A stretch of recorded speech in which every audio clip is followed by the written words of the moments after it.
In this video, I'll show you how you can use the color warper and curves in DaVinci Resolve to produce great results quickly and easily. Here's a clip I matched to another. It resulted in some clouds becoming partially blown out. To fix it, I'll first add a new serial node by right-clicking and selecting Add Node, Add Serial from the menu. I'll label the new node Clouds.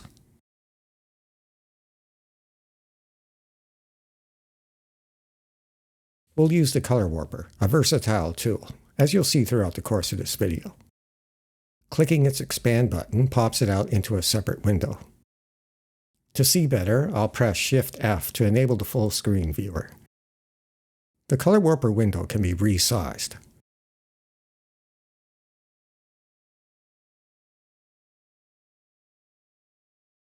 We'll use the Chroma-Luma Interface. It lets us adjust color and luminance at the same time. There are two grids. Each point on the grid represents a hue or color at a particular level of luminance. Moving a control point left or right alters the color it represents. Other points move along, creating a smooth change over a range of hues. Dragging a control point up or down raises or lowers the luminance of the hue or color represented by the control point. And again, other control points are dragged along, smoothly altering the luminance of a broad range of hues. The bottom of the grid is the black point, or darkest, and the top of the grid is the white point, or brightest. I'll reset the grids by pressing the Reset button in the upper right and make Grid 1 the active grid. The cloud-like trace behind the grid maps the color data of the current frame. If I position the pointer over a blown-out part of a cloud, a red crosshair appears over the trace at the top of both grids, at or near the white point. The control point in each grid representing the hue at that position is outlined in yellow. Moving the pointer over the cyan part of the sky positions the crosshair over the trace about halfway down the grids. Notice that in Grid 1 the color is bluish at the crosshair position, and in Grid 2 it's greenish. Mixing these two together produces cyan. And if I place the pointer over a dark, shadowy area, the crosshair appears over the trace near the bottom, close to the black point.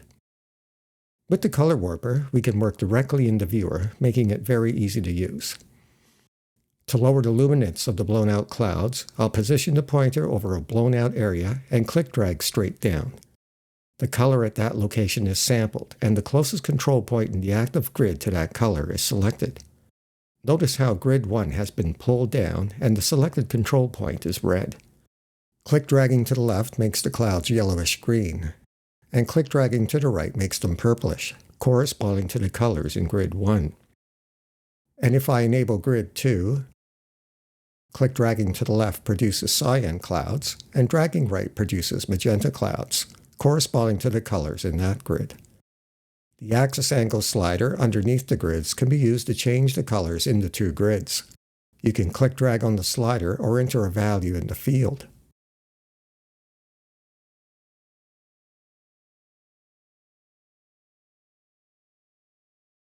Double-clicking the label resets it. I'll reset everything and reactivate Grid 1. Again, I'll pull straight down on a blown-out part of a cloud. Pulling straight down only alters luminance. That looks great, but if I disable the node by pressing Command-D, Control-D in Windows to get a before and after, the entire frame has been dimmed. I'll reset the grid. To exclude areas, or more exactly hues, hold down Shift-Command, Shift-Control in Windows, and click on a hue or color to exclude it, or better, click-drag over an area to exclude a broader range of hues. I'll click-drag over the different shades of green in the valley and over the gray rock face of the peak to exclude those hues. The control points in Grid 1 corresponding to these hues have been locked, preventing their movement. Locked control points are outlined in black. Only control points in the active grid are locked, so to use the other grid, you'd have to exclude hues again. If I click-drag straight down as before, the effect will be much more targeted. I'll do a before and after to confirm it. Be aware that all areas in the frame of the same hue will be affected. If that's a problem, use a power window to isolate the adjustment to a particular area. Control points can be dragged directly in the grid.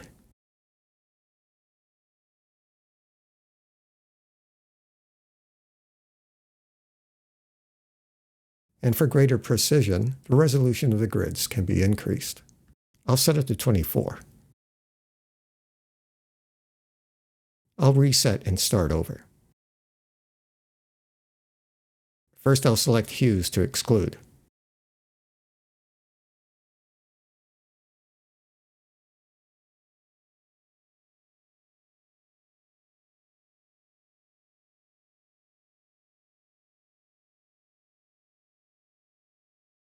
Super results. It's a good idea to try out both grids. One may produce better results than the other, and sometimes using both grids produces the best result. And when working with lower quality media, lower grid resolutions produce the best results.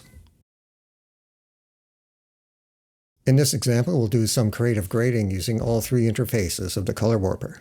To begin, we'll change the background color. I'll label the node background.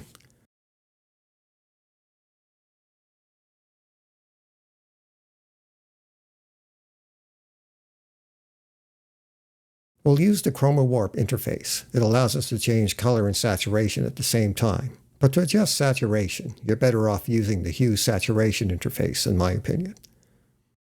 This interface cannot be used on the same node as the Chroma-Luma and Hue-Saturation interfaces, so another node is needed to use the latter two. In the grid, the colors of the color wheel are laid out. The cloud-like trace maps out the colors in the current frame. If I position the pointer over a spot in the image, a crosshair appears over the trace where that particular color is laid out in the grid.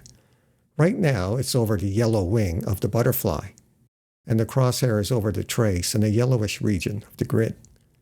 If I move the pointer over the red spot on the wing, the crosshair appears over the trace in a reddish region. Like the Chroma-Luma interface, we can work directly in the viewer.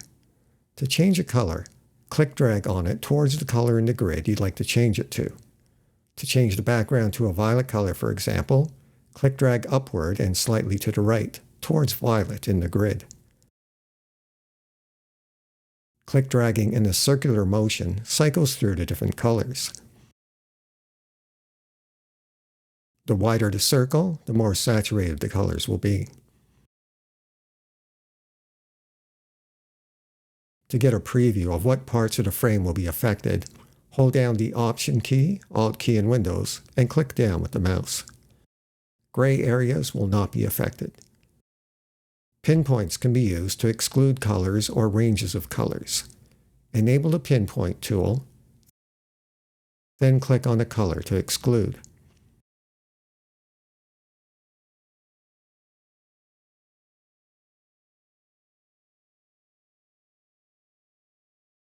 Don't forget to select Normal Mode again when you're done.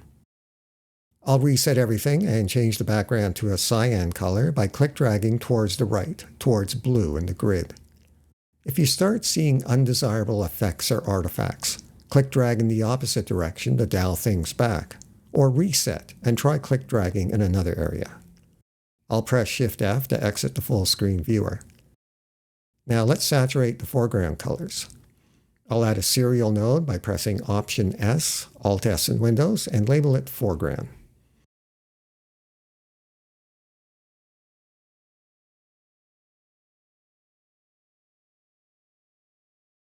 For this, we'll use the Hue-Saturation interface. As the name implies, it alters color and saturation at the same time. It's very similar to the Chroma-Luma interface. In the background, the colors of the color wheel are laid out. On top is a grid that looks like a spider web with control points, just like in the Chroma-Luma interface. Beneath it is a trace of the current frame. As the pointer is moved around the image, a crosshair appears over the trace, and the nearest control point representing the color at the pointer position is outlined in yellow. The center point of the grid represents neutral gray. Dragging control points outward, away from neutral gray, increases saturation. I'll click-drag on the butterfly's wings towards the upper left, the yellow region, to increase their saturation. The color at the pointer position is sampled, and the control point in the grid representing that color turns red and is outlined in yellow. Notice how the control points have been moved outward, away from the center gray point. To change color, click-drag towards the desired color in the grid. To decrease saturation, click-drag towards the center gray point. Keep your eye on the grid to help guide you.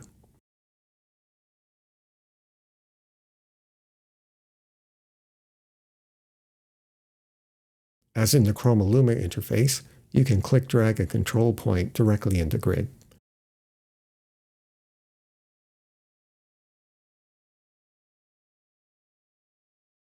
To exclude a hue or range of hues, hold down Shift-Command, Shift-Control in Windows, and click on a hue or click-drag over a range of hues. The control points in the grid representing those hues will be locked. In this image, we can get by without excluding anything. I'll reset the grid and increase the saturation of the butterfly's wings by click-dragging on the different shades of yellow. To increase the saturation of the red spot, I'll click-drag toward the upper left, towards red. If you go too far, click-drag in the opposite direction or towards the center gray point of the grid to lower saturation. To increase the saturation of the flowers, I'll click-drag towards the upper right. And I'll click-drag on the shriveled up flowers lower down on the stem towards yellowish orange. That was easy. Now let's switch to the Chroma-Luma interface. With it, we'll transform the background to a turquoise color. I'll make sure Grid 1 is active and click-drag to the right towards blue. I'll activate Grid 2 and click-drag left towards green or emerald, or whatever that color is, to produce turquoise. And I'll drag down a bit to lower luminance.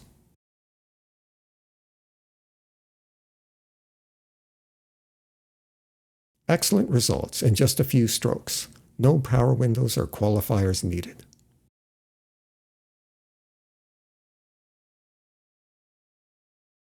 In this last example, we'll use the Curves palette to convert this summer scene into an autumn one. We'll begin by using the Hue versus Hue curve.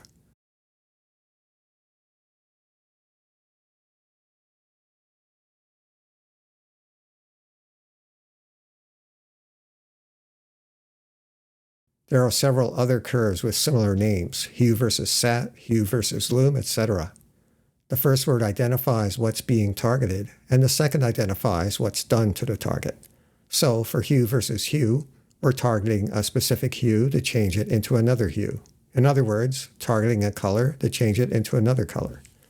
For Hue versus Sat, we're targeting a hue to change its saturation. And for Lum versus Sat, we're targeting a level of luminosity to change the saturation of all hues at that level of luminosity. You get the idea. To create an autumn scene, let's change the color of the leaves in the background. First, we need to sample their color. You can click once with the mouse to sample a particular hue or color, or click-drag to select a range of hues. I'll find a good frame and click-drag over the trees in the viewer to get a broader range of hues.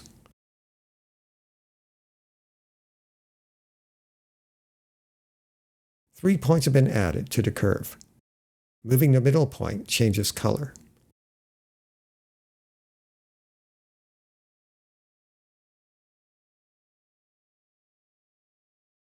And there's a great autumn look in just a few seconds. To affect a broader range of hues, move the two outer points further apart.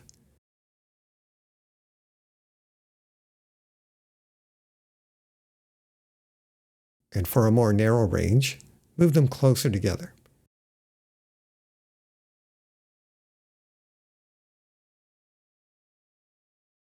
You can add points to the curve by clicking on it.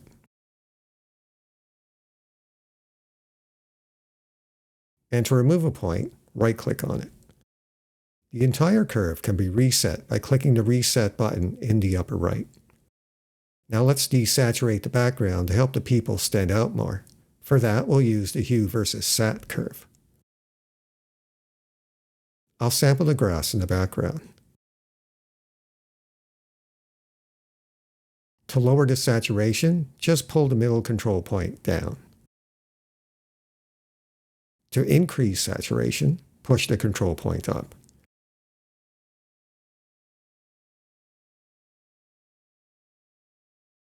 I'll also sample the trees and lower their saturation.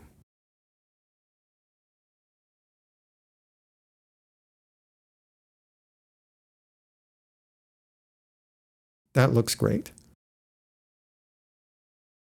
To make the foreground characters stand out even more, the luminance of parts of the background can be lowered. The Hue versus Lum Curve can do that. Again, all we have to do is sample parts of the background.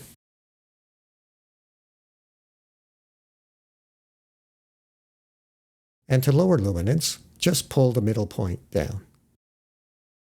If you start seeing undesirable effects, raise the point to lessen the effect.